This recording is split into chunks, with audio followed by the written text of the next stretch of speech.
Hi again, it's Ursula Smith from Easy Scraps, and the other day I showed you the VersaMark Resist technique, and we're going to do the same thing today, VersaMark Resist, but I'm going to show you a little bit of a twist to it. So I hope you have a good time, hope you enjoy, and let's get started. So once again, you need a couple of things for this technique. You absolutely need glossy paper. Uncoated cardstock will not work, so you need the glossy kind. And then you need VersaMark. Again, I'm using the Dazzle. It's got a little bit of a shimmer to it, but you can use the plain one if you have that. And then you also need a dye ink. And this time I'm going to use Adirondack dye ink for the second step. So let's go ahead and get started.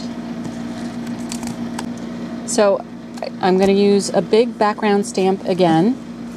This one's a little bit different than the other one. This is our screen background, Easy Scraps screen background stamp. And I'm going to load it up with VersaMark. And then I'm going to leave it face up because this is the way I stamp the big background stamps. And I'm going to bring the paper to the stamp. Once again, get my trusty bone folder and scrape it along the top so I get all the surface touching the cardstock, so I get a really good transfer. And in the other technique, I just left it this way. And again, it's really hard to see because it's clear on white, so it doesn't show up very well yet.